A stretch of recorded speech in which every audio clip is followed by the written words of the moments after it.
This is my lose the shop moment, my lose the shop weekend. If I don't get this done, I'm gonna lose the shop, right? So let me explain this real quick. This is my 1969 F100. If you don't know about this truck, let me get you a quick rundown.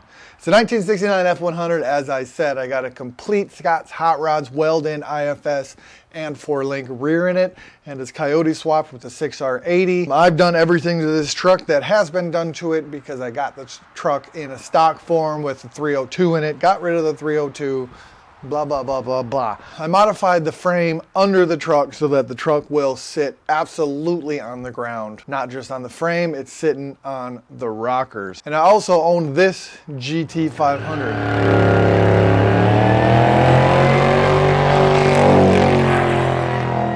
And because I just have a 2-car garage and my GT500 is mint, I'm not leaving it sit outside and I'm not letting it sit in the garage while I'm grinding and welding. So the GT500 has been in storage for a long time. I tried to bring it home once and immediately just brought it back to storage because it didn't make sense. So I have the payment on it and I'm paying for storage and insurance on it, and I never see it, never drive it. So that just doesn't make sense. And so now I finally want to bring the car home. In order to bring the car home, I need to be in a place with this truck that is done welding, done grinding, and done painting and just ready to do wiring. So I need to switch out a motor mount, because the motor mount I initially put in is in the way of the steering shaft. So I got a hold of Scott's Hot Rods, great customer service. They made me a custom motor mount that actually is up higher than normal so the steering shaft can fit nicely under it. So I just need to cut out the old D-tabs that hold it to the frame and weld in some new ones. I also need to weld in these brackets that are holding the air tanks on the bed frame in the back. I've also got to mount a tab on the brake pedal bracket that holds the brake switch.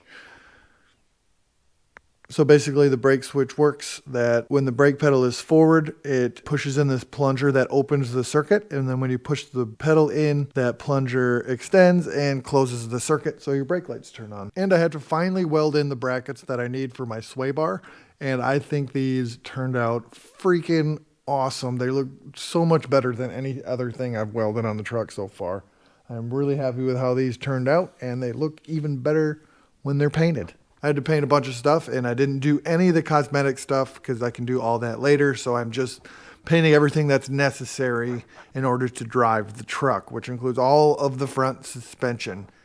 And I think it turned out pretty dang good. And then I got some POR 15, and I got to paint other things like the top and the bottom of the drive shaft tunnel and transmission hump.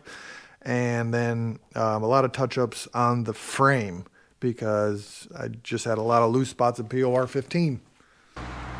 POR 15 is the nasty stuff, so I am making sure I don't get any on my skin, because when I do, it stays on there for like a week at least. So when you use POR 15, cover yourself up.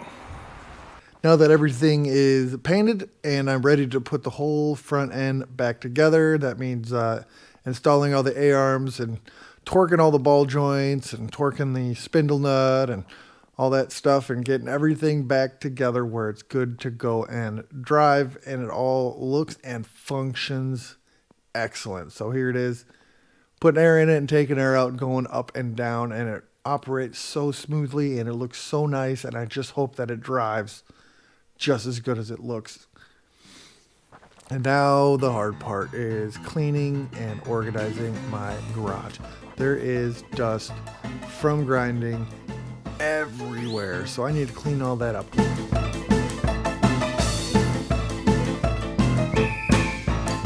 Ice cream break. I haven't cleaned up the top of this workbench in a long time. It's just full of so much stuff. I even spilled a whole bunch of hardware here, and I'm not even going to worry about trying to organize it. I'm just putting it away. And this is where I keep all my parts, and it is a mess up here too.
Shelby is home.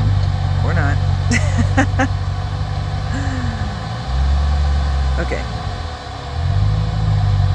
Now Shelby is almost home. Almost. Oh, yeah. She's almost there. And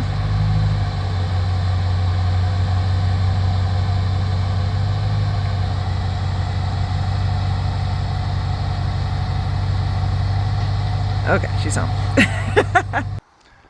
As you can see, it was a success. I got my car home, and that's great. But unfortunately, I cut the front end in a little too early and ruined some of the expel on my bumper. But thankfully, the expel was there. If you don't know what expel is a clear bra. I don't know the other brands, I forget, but the expel is supposed to be the better one. Thankfully, I had the expel because it saved me from ruining the paint. So now I got to bring it in next weekend and get that little piece of expel replaced. I don't know if they have to do the whole bumper or what, but thankfully I had the expel, but the car is in. It is parked. It looks fantastic. This garage is so dingy and whatever, and this thing is so clean and bright. It just contrasts. It's beautiful, and I'm so glad to have it home. So I didn't lose the shop. I got my car. And that's it. So peace out. Thanks for watching. See you next time.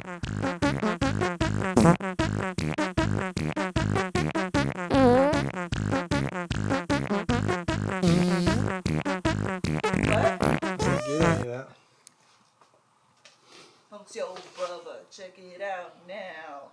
Who the funk's your brother?